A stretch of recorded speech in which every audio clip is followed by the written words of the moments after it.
The city of Marion maps out and identifies thousands of veterans' grave sites as part of a new effort to honor local service members.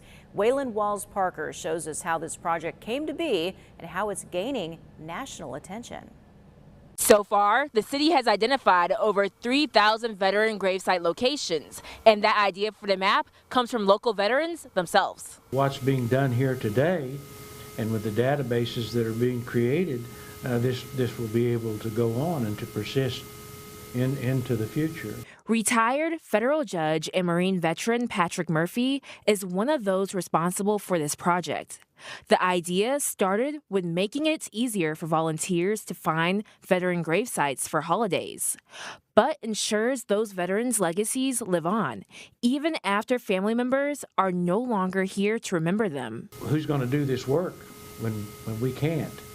And come to find out, the school children are helping us. So Murphy enlisted the city of Marion for help. And with go-ahead, the city's IT director, Terrence Henry, started working to collect a database. We already had a GIS map to begin with for the burials.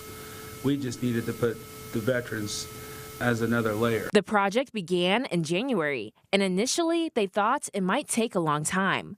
But the project was boosted from decades of research compiled by the Boyd family in town. Thanks to Mr. Harry Boyd and his lovely wife, they walked the cemetery. They had all this stuff documented. So Henry made that information digital for people to find. And he says there are veterans identified who served in wars before World War I. We've identified some Spanish-American wars, some Civil Wars. He says communities across the country have shown interest in the project because veteran-specific cemetery mapping is rare, making Marion's database unique. And we were contacted by like Arlington Cemetery and some other different places because this is something that a lot of places just never thought about. And the project is picking up more momentum, with families calling in to add their veterans to the map. Public service really is respected in this community.